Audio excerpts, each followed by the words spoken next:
Prends une minute, questionne-toi. Souhaites-tu élever la prochaine génération de leaders ou de dictateurs ? Je pense sincèrement que le futur se construit dès aujourd'hui, dans chaque mot que nous prononçons, dans chaque geste que nous faisons, mais surtout dans la manière dont nous élevons puis éduquons nos enfants.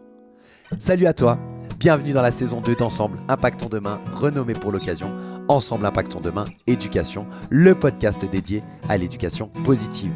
Chaque semaine, j'explore avec toi les facettes d'une parentalité saine, des façons innovantes d'accompagner nos enfants, afin que nous, parents, professionnels, société, nous impactions positivement l'avenir. Alors je suis Vincent Lopez, coach professionnel certifié spécialisé en éducation et en parentalité positive. Je suis passionné par l'humain, par l'éducation et l'importance de relations familiales saines et constructives. Au programme, je te propose des conseils pratiques, des recherches éclairantes, tout pour t'accompagner dans cette merveilleuse aventure qu'est l'éducation. Ensemble Impactons Demain Éducation, c'est bien plus qu'un simple podcast. C'est un mouvement vers une parentalité consciente et éclairée. Parce que le futur, il commence avec les leçons qu'on enseigne aujourd'hui. Rejoins-nous dans cette aventure pour ensemble impacter l'avenir par l'éducation. Salut à toutes et à tous, super content de te retrouver pour l'épisode 44 de Ensemble Impactons Demain Éducation. Fais ce que je te dis, pas ce que je fais. Tu as sans doute déjà entendu et peut-être même utilisé cette phrase. J'ai un scoop pour toi, ça marche pas avec les enfants. Ce qui les aide, c'est surtout nous, qui nous sommes et ce que nous faisons. Ça les aide à grandir et à apprendre. Alors aujourd'hui, je vais aborder un sujet qui est particulièrement important, je trouve, et souvent trop sous-estimé, l'apprentissage par l'exemple. En fait, c'est un pilier qui est fondamental dans l'éducation et le développement de nos enfants. Ils apprennent énormément, pour ne pas dire majoritairement, par l'imitation. Et d'ailleurs, c'est aussi le cas parfois pour les adultes. Mais qu'est-ce que ça veut dire vraiment d'apprendre par l'exemple ? Comment nos comportements quotidiens de parents, ils influencent l'apprentissage et la croissance de nos enfants ? En tant que professionnel de l'enfance et également en tant que parent, j'ai pu observer et j'ai expérimenté aussi l'impact des actions des adultes sur les enfants. Alors aujourd'hui, j'avais envie de partager avec toi un peu de théorie, des exemples qui illustrent l'importance et la puissance de l'apprentissage par l'exemple. Et je te partagerai aussi deux questions assez récurrentes que me posent les parents que j'accompagne. Donc dans cet épisode, je vais viser à t'éclairer sur les aspects théoriques du concept, mais aussi te fournir des outils pratiques, des stratégies que tu pourras appliquer dans ton quotidien avec tes enfants. Donc que tu sois parent, que tu sois professionnel ou simplement intéressé par le développement de l'enfant, cet épisode t'apportera une valeur ajoutée significative, j'en suis certain. Alors c'est parti, je t'invite à écouter attentivement et à réfléchir à la manière dont tu peux intégrer ces principes dans ta vie. N'hésite pas bien sûr à partager tes pensées, tes expériences, tes retours avec moi et la communauté via les réseaux sociaux. Je te mets les liens dans la description. Tes questions, tes commentaires viendront enrichir ce sujet super important. Alors qu'est-ce que c'est que l'apprentissage par l'exemple ? C'est un concept qui repose sur l'idée que les enfants, ils apprennent et ils adoptent des comportements en observant les adultes qui sont autour d'eux, les adultes mais aussi parfois leurs pairs, les enfants du même âge. Cette notion, elle s'inscrit en fait dans la théorie de l'apprentissage social qui a été développée par le psychologue Albert Bandura. Et comme d'habitude, je te mets les sources en description. Et donc, selon ce monsieur Bandura, les enfants, ils ne sont pas seulement des récepteurs passifs d'informations, mais des apprenants actifs qui sont influencés par leur environnement, en particulier par les modèles de comportement qu'ils observent. Dans sa théorie, en fait, il nous parle de 3 procédures d'acquisition qui ont leur source dans l'entourage de l'enfant, dont la première, c'est l'apprentissage qui résulte de l'imitation par l'observation. Alors, qu'est-ce que ça veut dire tout ça dans notre quotidien ? En fait, ça signifie que chaque action, chaque parole et même la façon de gérer nos émotions, c'est autant d'exemples que nos enfants ils peuvent suivre. Si je fais preuve de patience dans une situation qui est stressante, je vais permettre à mes enfants, de manière implicite, d'acquérir la valeur de la patience. Je n'ai pas besoin de leur dire, c'est simplement mon comportement qui permet ça. Alors évidemment, ça ne va pas se faire en une seule fois, ce serait cool comme ça, mais ça ne marche pas comme ça. Plus le comportement il va se répéter, ton comportement, et plus l'enfant il a des fortes probabilités de le reproduire. Et c'est valable autant pour les bons comportements que pour les moins désirables, on va dire. Donc résultat, on a tout à gagner, nous en tant que parents ou en tant que professionnels, à être attentifs à nos comportements et à nos paroles. C'est la meilleure façon en fait de nous améliorer nous-mêmes et en même temps d'être des bons exemples pour nos enfants. Alors bon, tu vas me dire, c'est bien beau tout ça, mais dans la vraie vie, comment ça se passe ? Justement, on va plonger maintenant dans le monde réel avec des exemples concrets qui illustrent ce concept de l'apprentissage par l'exemple dans la vie de tous les jours. Les deux exemples que je vais te partager maintenant, ils sont issus de coaching que j'ai eu avec des parents que j'ai accompagnés. Le premier, c'est un papa avec son fils. Ce papa, je l'accompagnais sur la thématique de gestion des émotions et de communication avec ses enfants. C'est un sujet qui le préoccupait et c'est ce qu'il avait amené finalement au coaching. Donc la situation, elle s'est passée cet automne. Ils étaient en train de jouer dehors avec son fils. Et en fait, en courant, le papa, il a fait tomber son téléphone qui était tout neuf. Ça faisait 2 jours qu'il l'avait acheté. Il n'avait pas encore pris le temps de mettre une coque de protection. Grosse erreur, parce que en tombant, t'imagines bien ce qui s'est passé. L'écran, il s'est complètement cassé. Là, le papa, il m'explique que d'habitude, il se serait énervé, il aurait arrêté le jeu, il s'en serait voulu, etc. Enfin bref, il aurait peut-être crié, enfin bref. Et, et en fait, vu que, comme je t'ai dit, on était en train de travailler sur la maîtrise des émotions, dans les séances précédentes, parmi les pistes qu'il avait trouvées et qu'il avait évoquées, il y avait de faire de la méditation pour diminuer son stress quotidien. Et donc, au moment où c'est arrivé, cet incident avec le téléphone, ça faisait quelques semaines déjà qu'il pratiquait. Et puis, il a réussi en fait à gérer sur le moment, à respirer assez profondément. Puis, il a gardé son calme. Il a regardé son fils et puis il lui a dit écoute, c'est pas grave, c'est un accident, ça arrive. J'aurais dû faire attention, je m'en occuperai plus tard parce que là, j'ai envie de jouer avec toi, quoi. Et il a eu l'impression, en fait, il était assez surpris parce qu'il a eu l'impression que son fils était surpris, mais il a eu l'impression que son fils comprenait ce qui se passait. Donc, ils ont repris le jeu et puis voilà. Le papa, il m'a partagé cette scène-là avec une grande fierté lors de notre séance. Mais toi, tu dois te dire pourquoi je suis en train de te partager tout ça en fait. En fait, ce qui est intéressant, c'est pas tant cette situation qui est très chouette et qui était vraiment un gros point en avant et un grand pas en avant pour ce papa, mais c'est surtout en fait après 2 ou 3 séances, je t'avoue que je me souviens plus exactement, on était en train de poursuivre notre travail. Et le papa me dit, avant de commencer, il me dit faut que je te raconte ce qui s'est passé hier, c'est assez génial. Tu te rappelles, j'avais cassé mon téléphone, etc. Enfin, il me pose la question, puis je dis ouais, je me souviens très bien, on avait bossé là-dessus, bravo et tout. Et il me dit écoute, hier, mon fils était en train de jouer, il était en train de terminer un puzzle sur lequel il est depuis un petit moment. Et il y a sa petite sœur qui est arrivée et qui a détruit une partie en fait du puzzle. Elle courait dans la pièce, puis elle a marché sur le puzzle. Et bref, ça a enlevé toute une partie du haut alors que le petit avait quasiment terminé, quoi. Enfin, le petit, il a 9 ans, donc tu vois, il n'est pas si petit que ça, mais bref. Et donc, là, le père qui a vu la scène, il pensait que son fils allait se mettre en colère, il allait peut-être crier, pleurer, enfin bref, il était assez. Il s'attendait à ce qu'il y ait une réaction assez forte. En fait, rien du tout. Le petit, il a rien dit. Il a recommencé à reconstruire le puzzle. Puis, c'est vrai que son père, il l'a félicité. Il a dit, écoute, je suis super fier de toi, bravo, etc. Et là, le petit lui dit, mais papa, tu sais, c'est comme ton téléphone, ça arrive, c'est pas grave. Donc voilà, j'ai trouvé ça assez génial. Ça illustre parfaitement comment l'exemple en fait de la patience du papa, elle a pu influencer positivement son fils dans un comportement. Donc je voulais te partager cet exemple-là. Le deuxième exemple que je voudrais te partager, il est un peu plus banal, enfin je crois, mais il est tout aussi parlant en tout cas. Et pour le bien de la confidentialité, pour des questions de confidentialité, disons, j'ai juste changé les prénoms. Donc en fait, cet exemple, c'est Léa, c'est une petite fille qui a 7 ans.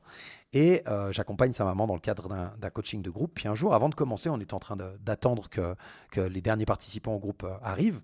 Et donc on était en train de discuter tous ensemble de manière un peu informelle sur tout et rien. Et puis Sylvie, la maman, elle nous partage un moment de gratitude qu'elle avait vécu grâce à sa fille. Il faut savoir déjà que Sylvie et son mari, c'est des personnes, des parents qui sont très actifs et impliqués dans des associations diverses, notamment caritatives. Et ils font régulièrement des dons de vêtements, de matériel à ces associations. Et ils expliquent en fait depuis qu'elle est petite à leur fille que partager ce qu'ils ont c'est important, que ça aide ceux qui en ont besoin, etc. Et donc Sylvie, elle nous explique que le week-end, juste avant notre séance, il y a Léa qui est venue les trouver dans le salon avec un sac rempli de jouets qu'elle venait de trier dans sa chambre parce qu'elle ne les utilisait plus. Et puis elle leur a dit qu'elle voulait les donner aux enfants qui n'en avaient pas. Et donc, comme je te l'ai fait avec l'exemple précédent, je trouve que cette initiative spontanée de cette petite Léa, c'est un reflet direct de l'exemple de générosité qu'elle a observé finalement chez ses parents. Et donc, ça nous montre à nouveau, en plus de la théorie, que l'apprentissage par l'exemple, c'est quelque chose qui imprègne vraiment les enfants et que nos actions, elles les influencent en fait énormément. Alors une fois qu'on sait tout ça, c'est bien beau, mais comment on peut l'utiliser consciemment en fait pour pouvoir renforcer renforcer des comportements positifs chez nos enfants. Alors je te propose 3 conseils, tu regarderas comment les adapter. Le premier, c'est ce que j'appelle, et ce qu'on peut voir dans la littérature, la consistance, la modélisation et l'importance de la cohérence de manière générale.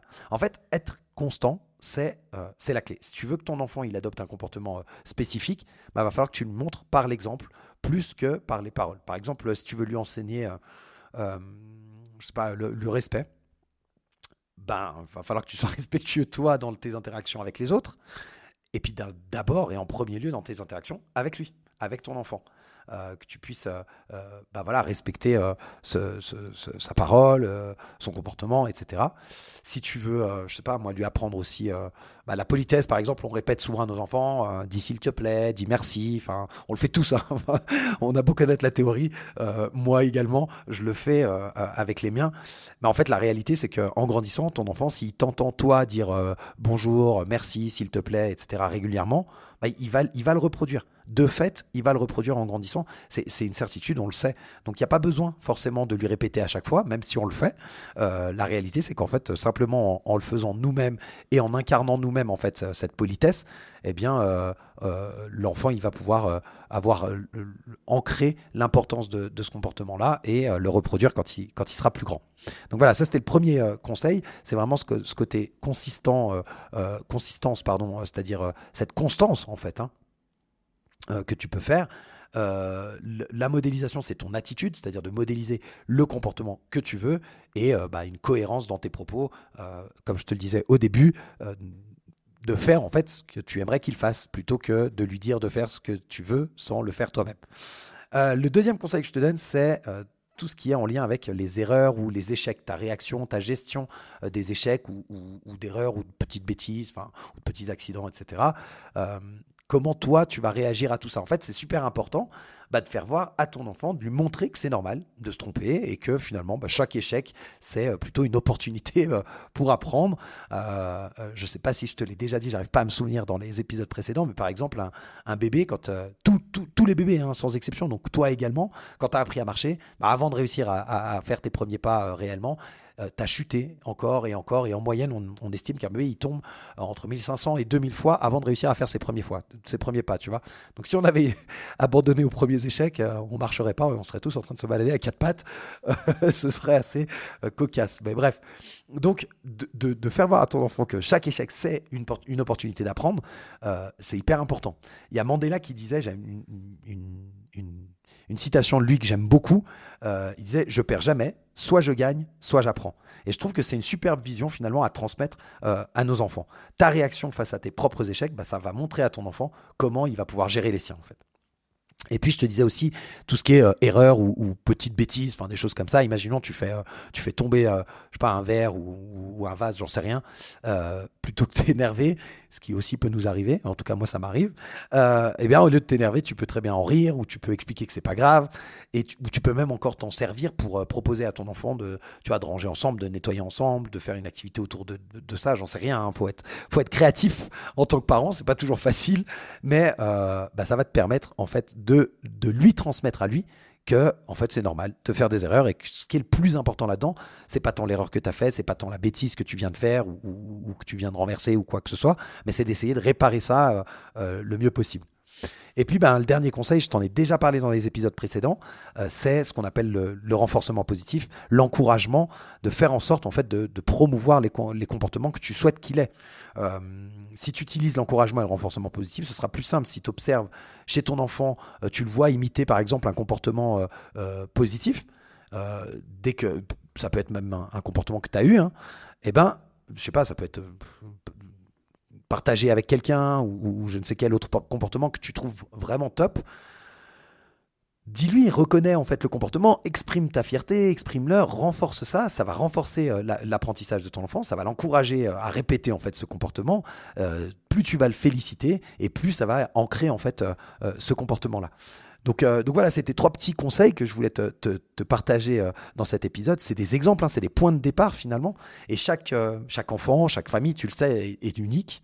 Et bah, c'est hyper important que tu puisses trouver toi ce qui fonctionne pour toi dans ta situation, dans ta famille, dans ton lieu professionnel.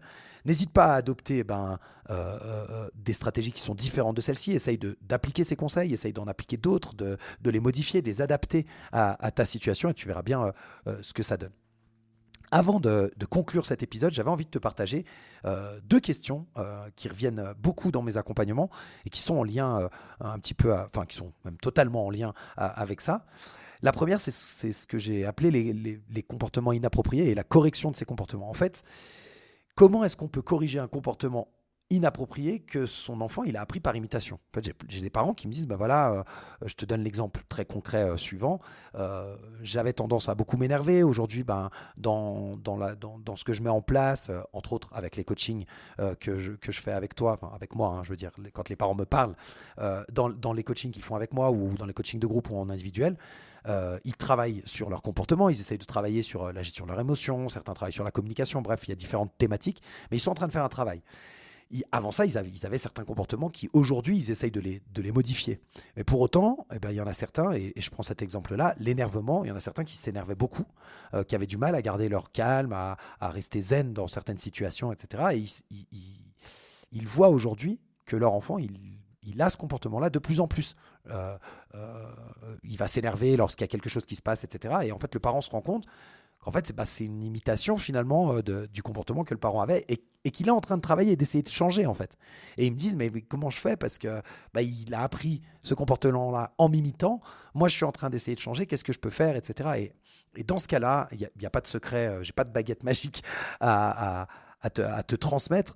La clé, enfin une des clés en tout cas, c'est la communication. Il faut prendre le temps d'échanger, de discuter avec ton enfant, de lui expliquer pourquoi le comportement il n'est pas approprié, de lui expliquer que toi aussi, en fait, tu n'es pas parfait, tu fais des erreurs, tu t'essayes, tu travailles, tu te remets en question, que peut-être actuellement tu es en train de faire tout un travail sur toi, soit un travail que tu fais tout seul, hein, soit un travail que tu fais en étant accompagné. Et de lui expliquer que tout ce travail-là, ça prend du temps, mais que tu essayes autant que possible de lui montrer le bon exemple, mais que parfois, tu n'y arrives pas, mais que pour autant, ce comportement, il est pas acceptable, il est pas approprié. Et donc, petit à petit, comme je te l'ai dit avant, c'est hyper important de renforcer les comportements positifs. Donc, quand il en aura, de lui dire, voilà, ça, c'est un comportement qui est top, etc. Et ça l'aidera. Et voilà, parle-lui. Faut vraiment... la communication, je te ferai des épisodes là-dessus. Hein. En l'occurrence, la semaine prochaine, l'épisode qui sortira la semaine prochaine, c'est sur la communication non violente. Mais la communication, c'est la clé de beaucoup, beaucoup de problèmes finalement. Et on communique peut-être pas assez souvent avec nos enfants de manière transparente en se disant, oui, mais c'est pas sûr qu'ils comprennent. T'inquiète pas, ils comprennent vraiment beaucoup, beaucoup de choses. La deuxième question qui revient très souvent, c'est la consistance dans le couple en fait, dans le couple parental. C'est-à-dire, qu'est-ce que je veux dire par là, c'est cette cohérence en fait entre les parents. Euh, Parfois, les parents ils vont avoir des approches éducatives qui sont différentes. L'un va être en train de faire un travail sur lui. Moi, c'est ce qui se passe souvent dans les coachings, c'est qu'au départ, j'ai un seul des parents qui vient, et puis finalement, des fois, on va faire un accompagnement de couple, juste pour mettre les bases de ce qu'ils veulent transmettre, de ce sur quoi ils veulent travailler, parce que s'il y en a un qui se comporte différemment, ça fait une dissonance, et pour l'enfant, c'est pas forcément simple. Alors, comment on fait pour assurer en fait cette cohérence dans l'apprentissage par l'exemple, si les deux, ils ont des approches complètement différentes? En fait, l'éducation des enfants, c'est vraiment un défi qui est commun aux parents. Et c'est primordial que les parents ils arrivent à discuter ensemble, à s'accorder au moins sur les bases, sur les comportements de base et sur les valeurs essentielles à leurs yeux qu'ils ont envie de transmettre. Cette cohérence entre les parents, elle est essentielle pour que l'apprentissage soit efficace. Et dans le cas où ce serait trop compliqué, parce que parfois c'est compliqué, peut-être qu'un accompagnement, en tout cas pour moi, l'accompagnement, ça me paraît être une bonne option pour tenter de trouver des solutions en fait. Donc voilà les deux questions qui reviennent le plus. Comment je fais quand mon enfant a appris un comportement inapproprié de ma part, et comment je fais pour lui faire comprendre que ça joue pas, et comment je fais si je suis pas en accord avec mon épouse ou mon époux sur la façon d'éduquer nos enfants, et comment on fait pour que l'apprentissage soit bon dans nos comportements respectifs. Voilà, écoute, j'espère que ces deux problématiques, en tout cas, t'aident et t'apportent des solutions. N'hésite pas à me partager tes retours. J'ai utilisé des questions que je retrouve souvent dans mes accompagnements. Mais si tu as, toi aussi, des questions, n'hésite pas à me les envoyer. Je serais ravi d'y répondre au travers d'un futur épisode. Ça pourrait donner des thématiques même pour un futur épisode. On arrive donc à la fin de cet épisode 44. J'ai abordé l'importance cruciale de l'apprentissage par l'exemple. Je t'ai parlé de la théorie, je t'ai parlé des exemples, je t'ai donné des conseils pratiques. J'espère que ça t'a permis ou que ça te permettra de te rendre compte de comment nos comportements en tant que parents ou professionnels ils façonnent finalement les apprentissages de nos enfants. En tant que professionnel de l'enfance, en tant que coach parental et en tant que parent moi-même, je suis constamment en fait émerveillé par cette capacité des enfants à apprendre et à grandir à travers nos exemples. Ça nous rappelle l'importante responsabilité que nous on a en tant que parents et le rôle en fait qu'on joue dans leur développement. Je pense que c'est également une excellente source d'apprentissage pour nous en tant qu'adultes pour continuer à évoluer en fait perpétuellement si on veut. Donc je t'encourage à réfléchir à la façon dont tu peux appliquer ces idées dans ta propre vie. Observe les changements positifs qui peuvent survenir lorsque tu modélises consciemment des comportements que tu as envie de voir chez ton enfant ou tes enfants. Et n'hésite pas vraiment à les partager sur les réseaux. Ne manque pas notre prochain épisode où j'aborderai, comme je te le disais, le thème de la communication non violente dans l'éducation. Merci d'avoir écouté jusqu'à la fin. Je te le rappelle, c'est ton soutien et ton engagement qui rendent ce podcast en fait vivant et pertinent. Donc n'hésite pas à partager, à commenter. Ça fera grandir la communauté et ensemble, on pourra impacter demain par l'éducation. Je vais terminer cet épisode avec une citation de Monsieur Albert Einstein qui est totalement dans le thème et qui disait « L'exemple n'est pas la principale chose dans l'influence sur les autres, c'est la seule chose. » Allez, bonne semaine, un joyeux Noël à toi et à tes proches et à mercredi prochain.